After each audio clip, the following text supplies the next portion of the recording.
Sud Radio, la culture dans tous ses états. André Berkoff, Céline Alonso. Ami, entends-tu le vol noir des corbeaux sur nos plaines?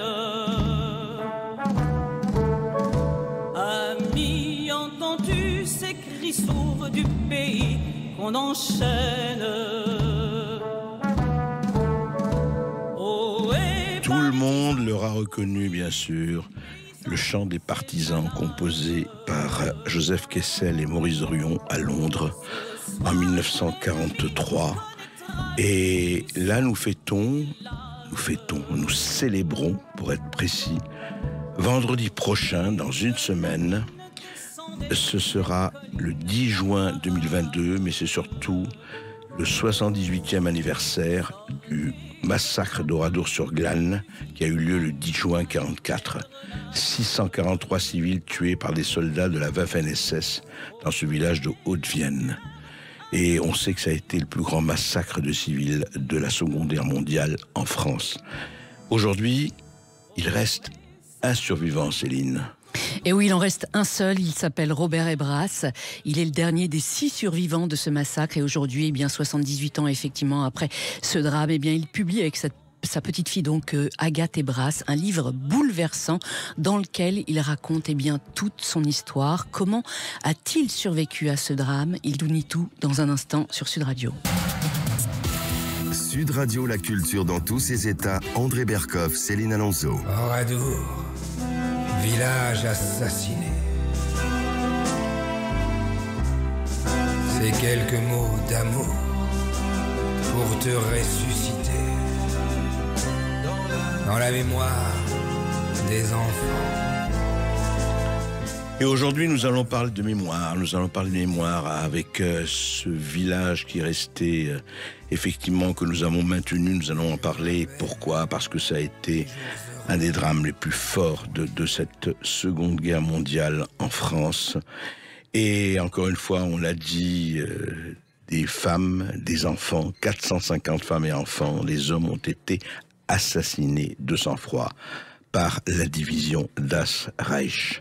Et quelques personnes, très peu de personnes, échapperont à cet enfer, Céline. Et oui, 6 personnes exactement, dont Robert Hébrasse. Et à bientôt 97 ans, eh bien, il publie un livre bouleversant avec sa petite fille Agathe. Un livre dans lequel eh bien, il raconte toute son histoire. Et ce livre s'intitule donc Le dernier témoin d'Oradour-sur-Glane. Donc il est paru chez HarperCollins. Et ils nous font le plaisir d'être notre invité donc, sur Sud Radio jusqu'à 14h aujourd'hui. Alors bonjour à vous. Bonjour à vous, Agathe et Robert Hébrasse. Alors Robert Hébrasse, cela fait 78 ans que vous vivez avec ce terrible souvenir. Comment vous sentez-vous à une semaine donc, de la date anniversaire de ce massacre? Je me sens... Je ne sais pas, je ne peux pas vous répondre, je suis... En fait, cela fait évidemment, ça fait partie de votre vie. Ce qui s'est passé là, évidemment, vous ne pourrez jamais l'oublier. Mais au-delà de ça... Est-ce que c'est quelque chose où vous dites, au fond, j'ai survécu, on sait ce qui s'est passé, on va en parler avec votre famille et d'autres, etc. Est-ce que vous dites, au fond, quand même, c'est la vie qui triomphe, c'est la vie qui va plus loin que la mort? Oui, bien sûr, c'est la vie, mais c'est la vie avec le drame que je supporte depuis 75 ans. Je vis avec le drame.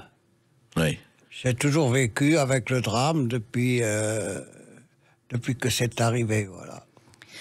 Oui. Alors c'est arrivé effectivement, il faut le rappeler, le 10 juin 1944. Alors quand les Allemands donc arrivent dans votre village, il est 14h précises. Que faisiez-vous précisément à cet instant-là? Lorsque les SS sont passés devant moi, j'étais devant ma porte avec un camarade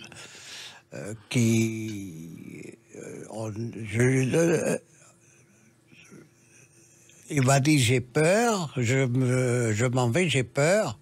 Et vous n'aviez pas peur, vous? Et non. Pourquoi vous n'aviez pas peur? Parce que je travaillais à Limoges. Je travaillais pour les Allemands. Oui. Et je les voyais tous les jours. J'avais pas fait la différence. Nous n'avions pas fait la différence, il n'y a pas que moi, Oui. entre les SS et la Wehrmacht. Qui est, à Limoges, surtout, c'était plutôt des soldats plutôt âgés qui étaient là, que je croisais sur le trottoir ou que je voyais dans le garage, puisque, évidemment, on était obligé de Oui, travailler. vous travaillez pour eux, bien. Enfin, Et que entre autres. dites-vous justement à votre ami qui prend panique en les voyant? Qu'est-ce que vous lui dites pour le rassurer, justement? Alors, à lui, je lui dis, mais qu'est-ce que tu veux qu'on nous fasse? On ne veut pas te faire de mal. T'as pas à te sauver. Il a dit, je m'en vais. Et puis, il passe devant le maire et le directeur de l'école. Et le maire lui dit un petit peu, en se moquant de lui, demain, tu nous diras où tu es. Et il lui a dit, où cours-tu si vite? Il dit, je vais me cacher. Et le maire lui dit, demain, tu viendras nous dire où tu étais caché. Oui. En fait, selon vous, vous pensiez que ces soldats rejoignaient la Normandie, c'est ça? Oui, parce que c'est 4 jours après. Le Et débarquement, oui. Justement, quand ils passent devant moi, quand les soldats passent devant nous, je lui dis, tu vois bien, c'est des soldats, c'est la direction de la Normandie, ils vont sur le front de Normandie. Eh oui. J'étais persuadé que c'était ça. Juste, oui. vous aviez entendu parler, est-ce que le 6 juin 1944, donc c'était 4 jours avant Robert et Brasse, Oui. vous aviez entendu parler, vous saviez que le débarquement avait eu lieu ou pas? Oui, on savait que le débarquement avait eu lieu, Oui. même on pensait que la guerre était finie avec le débarquement. Parce que le village d'Oradour est un petit village rural où, à l'époque, personne ne se déplaçait beaucoup. Bien sûr. Il y a beaucoup de personnes du village, la majorité n'avaient jamais vu d'Allemand de leur vie. Et certains n'avaient même été jamais à Limoges, parce que mon ami Martial n'avait jamais mis les pieds dans Limoges et il avait 1 an de moins que moi. Je dis il avait parce qu'il est décédé aujourd'hui. Et oui, et tout le monde en plus à Oradour ignorait que la veille, eh bien, il y avait eu un massacre à Tulle, à une centaine de kilomètres, c'est ça? Oui, parce que c'est certain, si on avait su ce qui s'est passé à Tulle, on se serait méfié, mais avant le massacre, les SS étaient calmes, presque gentils. Qu'est-ce qu'ils vous disaient en arrivant? Qu'est-ce qu'ils ont dit aux villageois en arrivant? Ah, mais ils nous ont rien dit. Lorsque les véhicules sont descendus, 2 soldats sont descendus de chaque côté de la rue et ont donné l'ordre à la population de sortir. Mais avec le bruit que les véhicules avaient fait, tout le monde était devant la porte. Et je vois encore ma maman avec une assiette, son torchon, devait faire la vaisselle, qui venait voir ce qui se passait. Et votre maman, elle a eu peur? Maman, elle a eu peur pour moi surtout, parce que elle ne pensait pas ce qui allait arriver. Mais moi, j'étais à peu près en âge de partir en Allemagne. Et elle m'a dit, d'ailleurs, c'est ses dernières paroles, elle m'a dit, Robert, tu aurais bien fait de te cacher parce qu'ils vont t'amener en Allemagne. Eh oui. Et oui. C'est Et l'époque où vous, on Que je pensait lui ai au travail. répondu, Oui. ne t'inquiète pas, je suis en règle. et oui, parce que vous pensiez que c'était simplement un contrôle d'identité, c'est Mais ça? le plus fort, c'est que je suis parti de chez moi, je n'ai même pas pris mes papiers d'identité.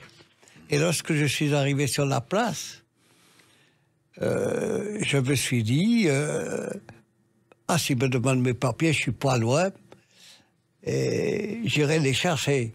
Pourtant, tous les jours que j'allais à Limoges, les miliciens étaient à l'entrée de Limoges et nous demandaient nos papiers.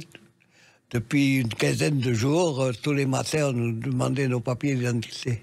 Ah oui. Alors effectivement, ils ont demandé à tous les habitants du village de effectivement se regrouper sur cette fameuse place. Vous étiez environ 600 personnes. Est-ce que certaines personnes ont quand même eu peur ou ont essayé de trouver des subterfuges pour échapper aux SS? Non. Il y a 2 ou 3 personnes qui étaient réfractaires au STO, qui se sont Service cachées. du travail obligatoire, je dis. Le travail, oui, travail obligatoire, moi je dis STO. Oui, oui, non, mais vous avez raison, c'est le STO. C'est bien Personne ça. n'est obligé de savoir ce que c'est. qui se sont cachés, qui ont réussi à s'échapper, malgré que le village soit cerné par les soldats. Il y en a un qui est resté chez lui, qui s'est caché, et puis quand le feu a atteint sa maison, il a pu s'enfuir. Ah oui. Alors comment ça s'est passé une fois que vous étiez tous regroupés sur cette place? Qu'est-ce qu'on vous a ordonné de faire? Vous avez été séparés en groupes? Rien. Les hommes et les enfants ont été séparés? Oui, on était tous ensemble.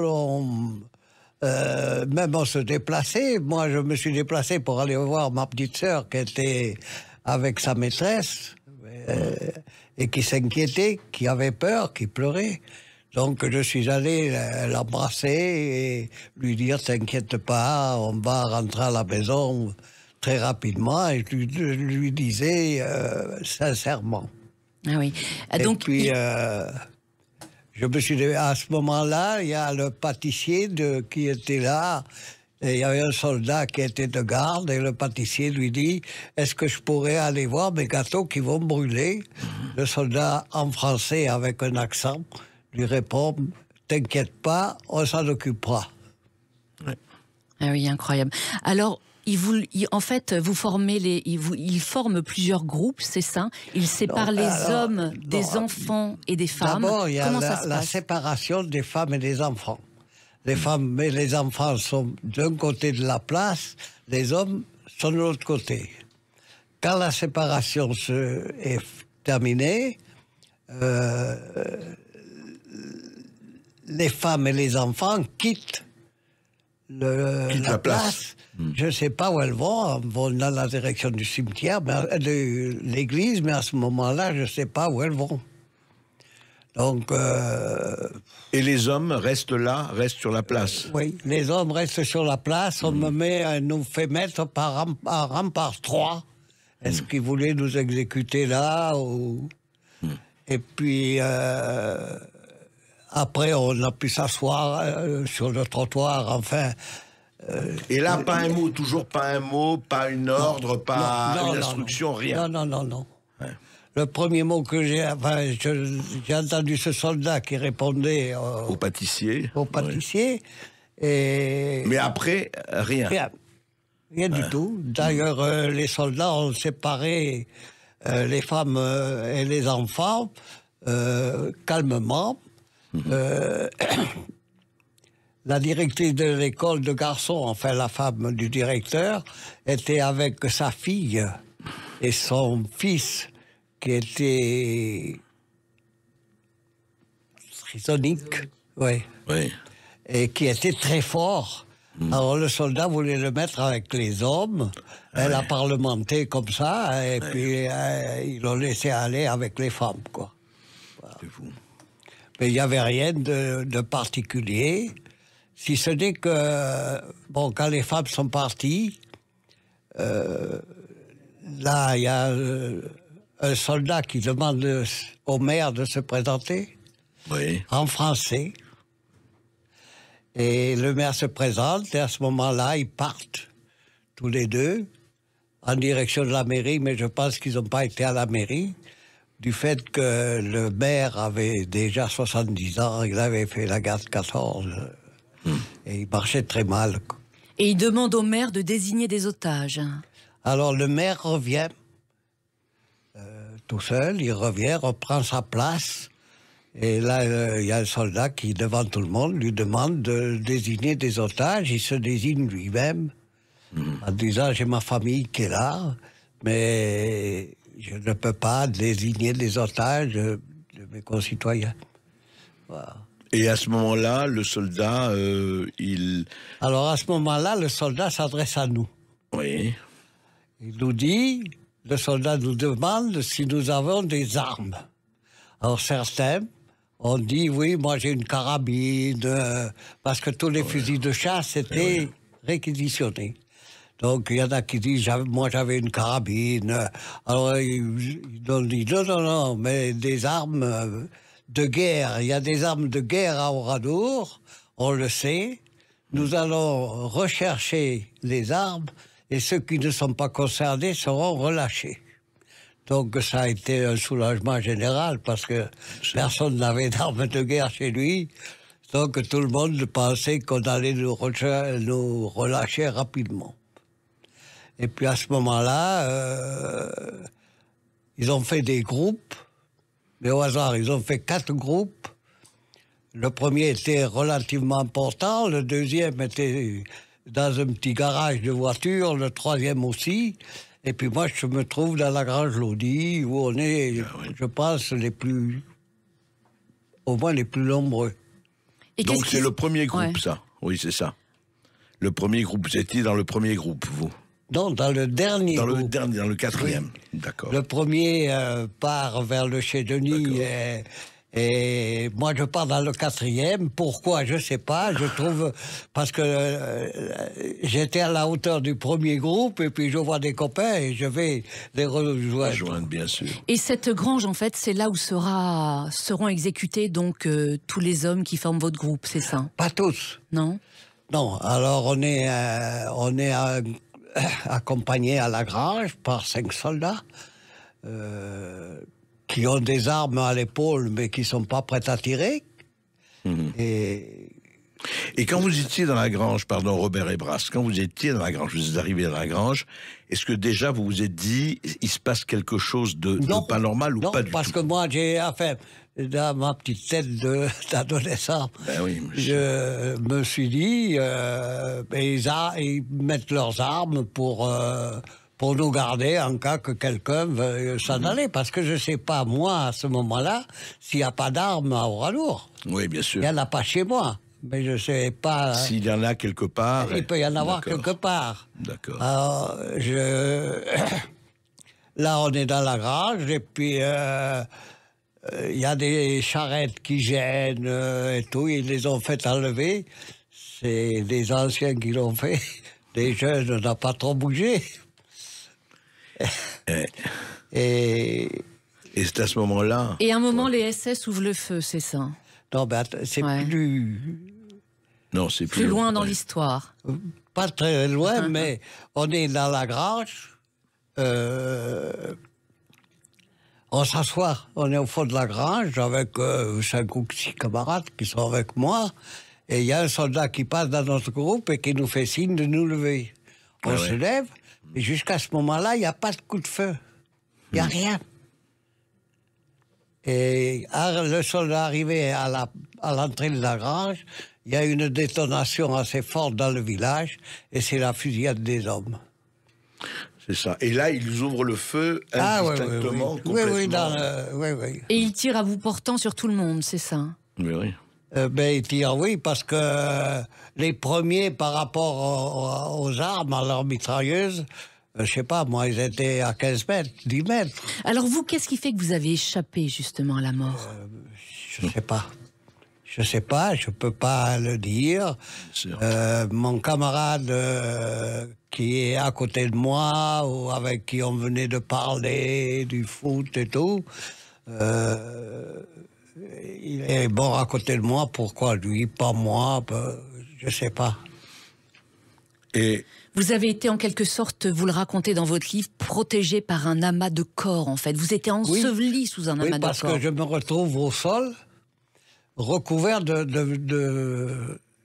corps ben oui, de cadavres. ou de blessés qui sont sur moi, et je vous laisse imaginer ce qui peut se passer quand Bien sûr. c'est comme ça. Et à ce moment-là, après, quand ils achèvent, tous ceux qui ont encore un brin de vie, ils les achèvent, ils montent sur les corps et tout, ils les achèvent, et ils nous couvrent de foin et de paille, tout ce qu'il y a dans la grange qui brûle, et puis on les entend partir. On entend brailler de bottes, et ils s'en vont. Et moi, sous les autres, je me suis dit, parce que j'avais quand même peur ici, je me suis dit, quand il va faire nuit, je vais pouvoir sortir de dessous les autres et m'en aller. Et vous avez réussi à fuir. Ben, ça s'est pas passé tout à fait comme ça. Ils reviennent et ils mettent le feu sur nous. Et quand le feu m'atteint, ça me brûle un peu le bras et les cheveux. Donc, je prends la décision de sortir parce que je ne veux pas brûler vif. Je prends la décision de sortir persuadé que je vais mourir. C'est ce qui est hallucinant, on va reparler après en seconde partie, après une pause, c'est qu'ils ne se contentent pas de massacrer, ils brûlent et ils incendient. Ah oui, oui, oui. C'est quand même hallucinant, ça. Oradour, c'est 643 victimes. Ce n'est que 52 corps identifiés. Et encore, parce que c'est un portefeuille, parce que c'est des habits de... Mais Robert Hébras, vous deviez terriblement souffrir parce que vous avez été impacté par une balle, vous étiez brûlé vif. Oui, mais dans ces avez moments-là, Ouais. on ne souffre pas. On est dans un autre monde. Ah, j'imagine. En tout cas, vous trouvez refuge le soir même dans un village qui est situé à 5 km d'Oradour-sur-Glane. Cette nuit-là, eh bien, vous pensez à vos proches et vous êtes convaincu qu'ils sont toujours en vie. Votre mère et vos 2 sœurs sont-elles retenues en otage? Ont-elles été déportées? Sont-elles blessées? Ces hypothèses, eh bien, se bousculent dans votre tête. Vous nous raconterez tout dans un instant sur Sud Radio. Oradour, village assassiné. Ces quelques mots d'amour pour te ressusciter. Dans la mémoire des enfants, pour t'épargner le néant. Sud Radio, la culture dans tous ses états. André Berkoff, Céline Alonso. Vous ne trouverez pas leurs 2 noms sur la liste de cet hôtel gentil pour commis voyageurs. Le feu a dévoré les meubles, le registre, le grand lit dans la chambre, au doux papier à fleurs. Ils avaient pris 2 clés pour taire les soupçons. Le tramway de Limoges passait sous le balcon. Le balcon. Ton mari ne sait rien, ma femme ignore tout. Être amant dans la guerre. Les amants d'Oradour, très belle chanson de Didier Barbelivien.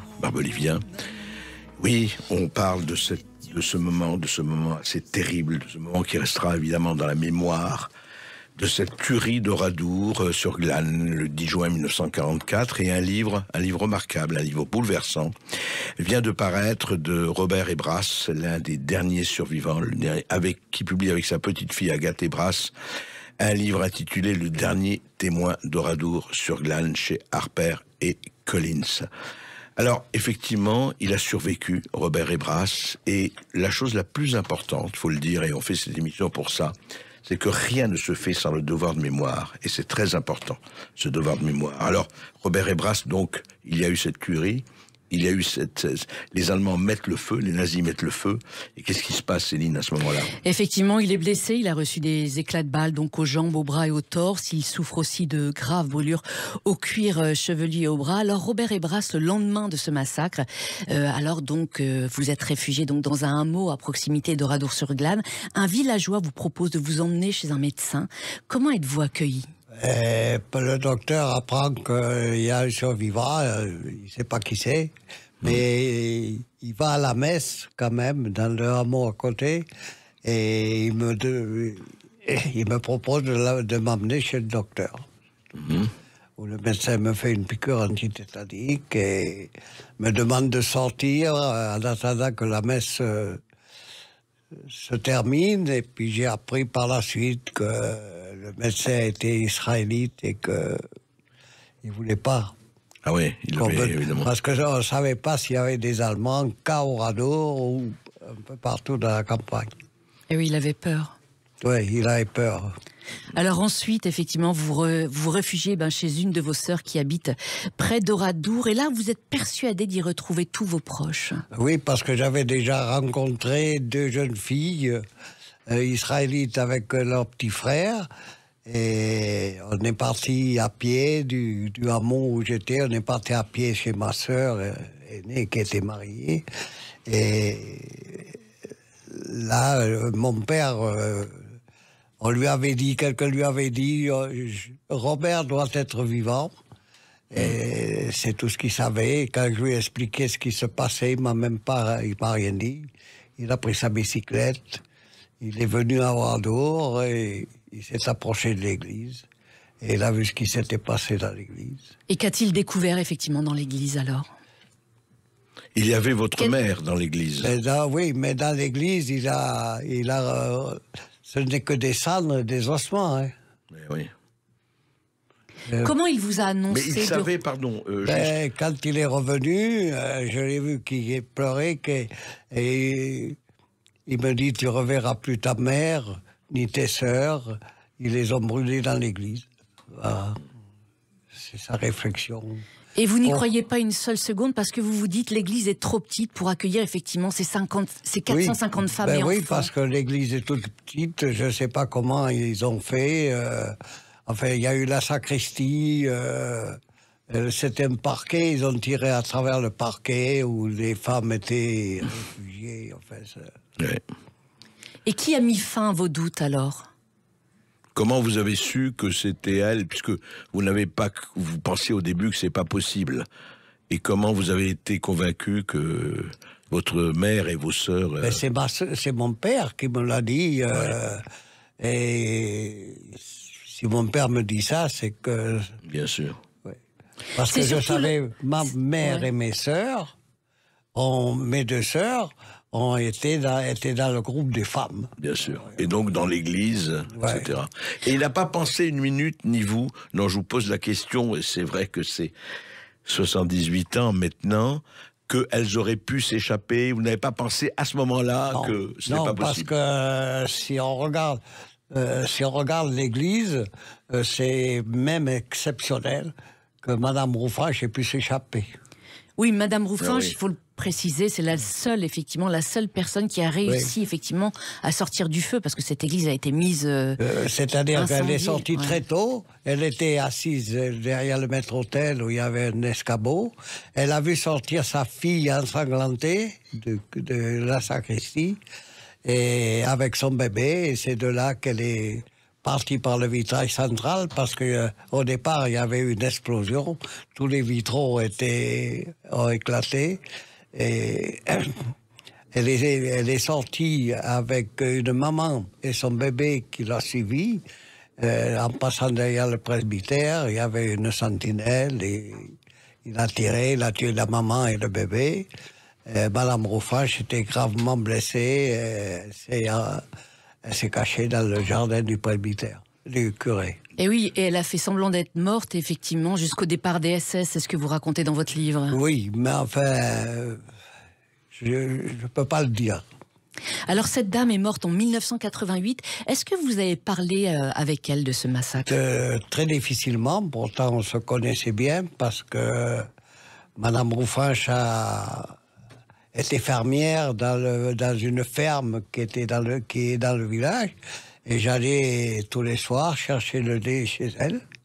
Elle m'appelait son petit d'ailleurs, et après après le drame, elle était très très renfermée, elle parlait très peu. On peut comprendre. Et vous-même, après ce drame, comment étiez-vous? Comment vous sentiez-vous dans les jours qui ont suivi? Est-ce que vous aviez peur que les SS reviennent dans le village? Oui, mais enfin, on m'a averti que la milice française recherchait les survivants. Donc, Madame Rouffranche était hospitalisée. Et moi, c'est la résistance qui est venue pour me préserver. Oui, parce que vous étiez recherché par les miliciens, c'est ça? Oui. Ouais. Et c'est là je me suis... Là, c'est la résistance qui est venue me récupérer. Les FTP. FTP. Dans la région, il n'y avait que ça. Mais moi, je ne savais pas ce que ça voulait dire. Les francs-tireurs et partisans. Oui, mais je ne savais pas ce que ça voulait dire. Ah oui. Est-ce que vous avez rejoint le maquis après? Est-ce que vous aviez c'était un désir de vengeance? Non, mais je suis resté au maquis jusqu'à la libération de la région. On on est tombé dans une embuscade, on a eu 9 morts sur une trentaine. Et vous avez échappé une deuxième fois à la mort? Oui, j'ai échappé une deuxième fois à la mort. J'avais une arme dans les mains, je ne m'en suis jamais servi. Je ne savais même pas m'en servir. Eh oui, c'est vrai que les Allemands étaient vraiment préparés, mais vous aviez 19 ans, à peine 19 ans. Ouais. En plus, c'est pas nous qui les avons attaqués, c'est eux qui nous ont attaqués. Oui, ça, mais est-ce que vous vous êtes engagé dans le maquis par vengeance? Est-ce que vous aviez envie de vous venger ou pas du tout? Je suis resté dans le maquis parce qu'ils étaient là, enfin, pour me préserver, mais je suis resté dans le maquis jusqu'à la libération de la région, où à ce moment-là, on a été militaire, et lorsque, là, on nous a demandé si on voulait rester dans l'armée ou revenir chez soi, moi j'ai dit, j'ai rien, j'ai personne, enfin, dans ma tête, j'avais que mon père, et je me suis engagé pour la durée de la guerre. Dans l'armée, donc. Dans l'armée, oui. Et oui, et vous devenez un orfèvre en mécanique. Oui, parce que moi je n'ai jamais été au combat en tant que militaire. Et vous répariez toutes les machines, toutes les voitures, etc. Oui, les voitures, les motos, parce que il y avait beaucoup de casse. En plus, c'était pas du matériel neuf. Donc, ça nous est arrivé de travailler la nuit parce qu'on était peu nombreux au garage, à savoir...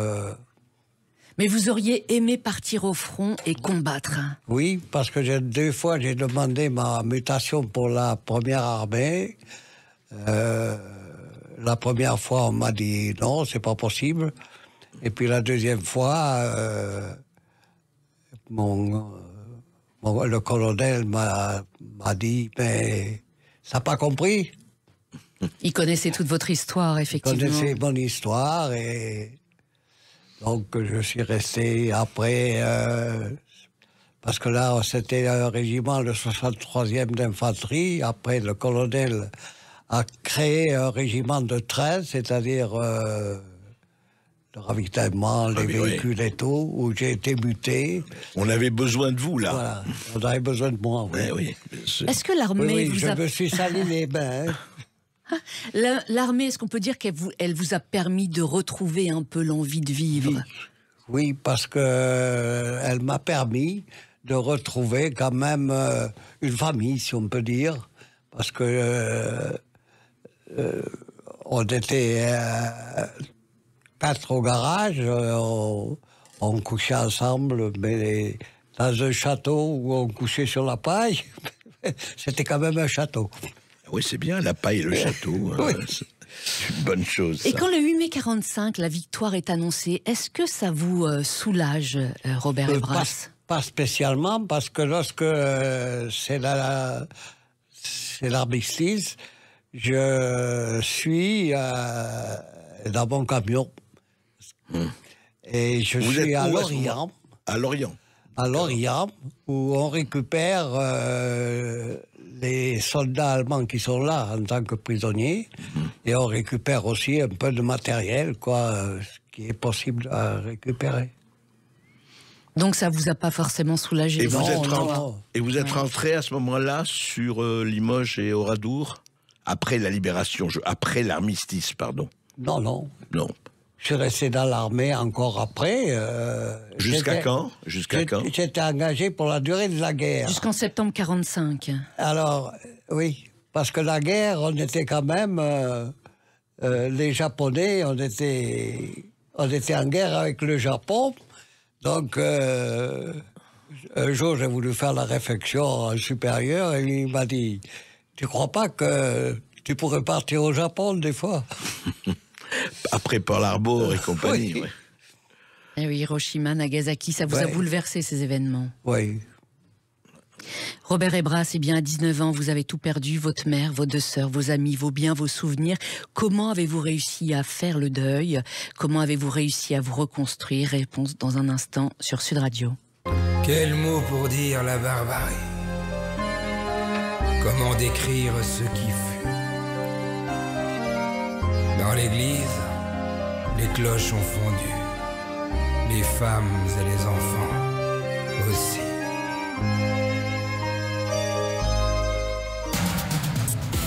Sud Radio, la culture dans tous ses états. André Berkoff, Céline Alonso. La voix, drôle de voix, profonde et saccadée. La voix qu'on écoutait tout bas, les portes bien fermées. Et vous avez reconnu cette voix c'était qui évidemment que je célèbre et chante Gilbert Bécaud, la voix du général de Gaulle. Et le 28 novembre 1944, le gouvernement provisoire de la République française choisit de conserver les ruines d'Oradour-sur-Glane en l'état. Le 4 mars 1945, de Gaulle scelle le destin de ce bourg. Après avoir défilé dans les rues de Limoges sous les acclamations de la foule, de Gaulle se rend à Oradour-sur-Glane, il rencontre certains rescapés, retrace le parcours meurtrier de la division d'Asreich, se rend au cimetière et dépose une plaque commémorative sur la fosse commune des victimes.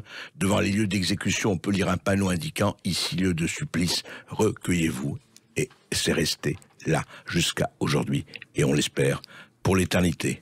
Céline. Et oui, et je voulais rappeler effectivement que le procès d'Oradour-sur-Glane, eh bien, s'est ouvert à Bordeaux le 12 janvier 1953 sur le banc des accusés. 7 soldats allemands et 14 Alsaciens, dont 13 incorporés de force dans la Waffen-SS. Le verdict tombe le 13 février. Un adjudant allemand et un sergent français engagés volontaires alsaciens sont condamnés à mort, ainsi que 44 soldats allemands jugés par contumace. Les autres écopent de 5 à 12 ans de prison et de travaux forcés. Robert Brass, quand le verdict, ce jugement est tombé, comment vous avez réagi ? J'ai mal réagi parce qu'ils ont eu une condamnation, mais il y a eu une amnistie qui a été votée tout de suite après. Si ça se trouve, les Alsaciens étaient revenus chez eux avant moi. Et oui, vous parlez effectivement, vous faites référence au malgré nous. Effectivement, et ça avait été à l'époque un tollé effectivement en Alsace, et ils avaient amnistié effectivement. Surtout que pour nous, on avait toujours dit, les SS sont volontaires. Alors on a pensé que les Alsaciens qui étaient dans les SS étaient volontaires aussi, oui, bien sûr. Ce qui était faux, mais ça a perduré quand même pas mal de temps. C'est les trous noirs de l'histoire, cela. Et oui. Mais alors, parlons de la mémoire. Exactement. Maintenant. Alors, toute votre vie, Robert Hébresse, il faut le préciser, vous avez œuvré effectivement pour perpétuer la mémoire d'Oradour-sur-Glane. Alors, aujourd'hui, c'est Agathe Brass, votre petite fille, qui prend le flambeau. C'était une volonté. C'est une volonté mutuelle, aussi bien elle que moi. Il y a longtemps que ça couvait, que c'était. Oui, Agathe Brass. Agathe, oui. Merci. Oui, c'est ça, il m'a passé le flambeau il y a maintenant presque un an, puisqu'il a annoncé officiellement pour les cérémonies du 10 juin l'année dernière.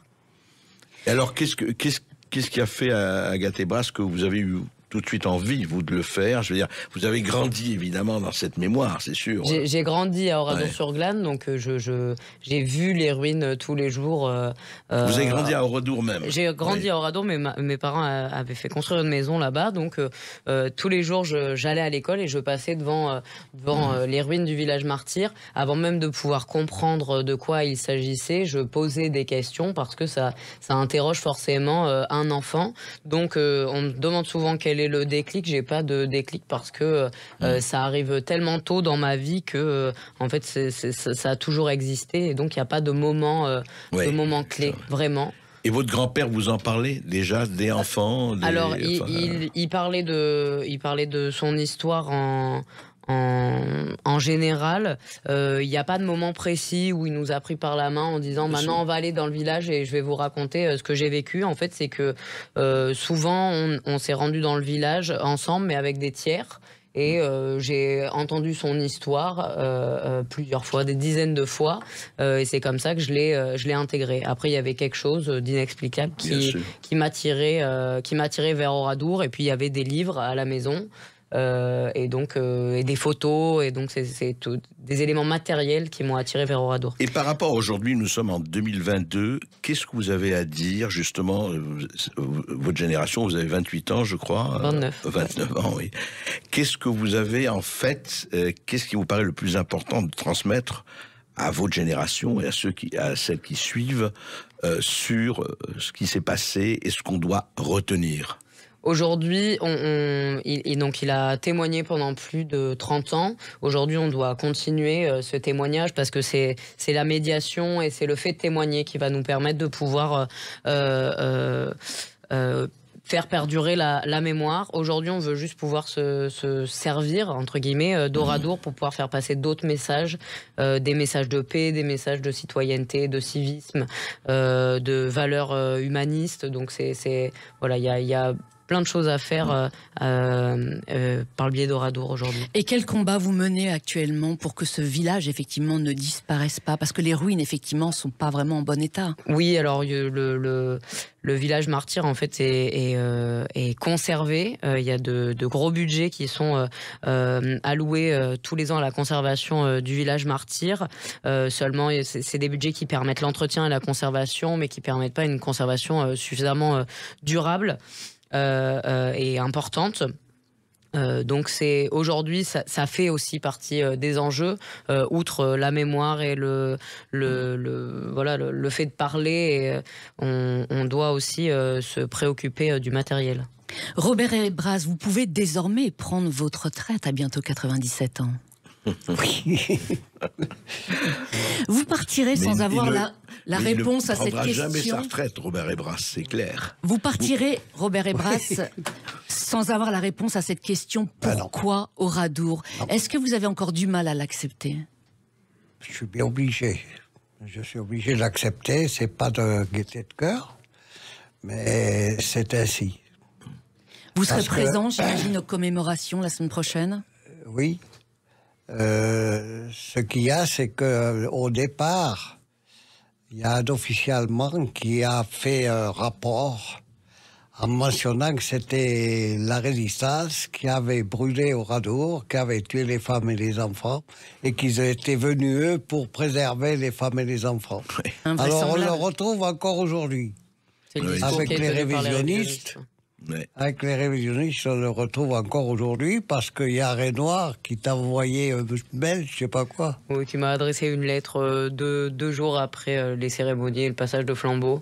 Bon, ça, ni chaud ni froid, je lui apporte aucun crédit, aucune importance. Oui, mais ça, vous savez très bien que ce qu'il y a dans les criminels, ils essaient toujours de masquer leurs crimes. Non, mais bien sûr, c'est pour ça que... Voilà. En accusant les autres, en tout cas... Robert Hébras, et avec ce livre, et vous, Agathe, et puis je mentionne aussi Mélissa Bouffigy, qui a fait un très bon travail, effectivement, vous le faites vivre. C'est ça la vie, c'est ça la victoire de la vie. C'est notre souhait. C'est ça, la vie d'abord, la vie de toujours, vous savez. Et en tout cas, c'est vraiment un livre très bouleversant qu'en fois que Céline et moi recommandons, vraiment auditeurs de Sud Radio, lisez-le. C'est un livre, moi je pensais tout savoir sur Oradour sur Glane, j'avais lu beaucoup de choses, mais ce livre m'a appris beaucoup de choses et je crois que c'est très important. Encore une fois, le devoir de mémoire, Agathe Hébras m'a rappelé, c'était de Sant'Alaya, ce qui oublie le passé se condamne à le revivre. Alors attention, toujours vigilance, vigilance, vigilance. Et oui, je rappelle que ce livre exceptionnel est sorti donc chez HarperCollins et il s'intitule Le dernier témoin d'Oradour sur Glane. Merci à vous d'être venus sur Sud Radio. Tout de suite, c'est Brigitte Lahaye. De plus en plus de personnes disent que les hommes et les femmes sont identiques, mais nos différences ne nous permettent-elles pas de mieux se comprendre en amour et dans la sexualité? Réponse dans un instant sur Sud Radio avec le sexologue Yvon Dallaire. Et je quitte Oradour, le cœur meurtri, tandis qu'en moi résonne la mémoire douce.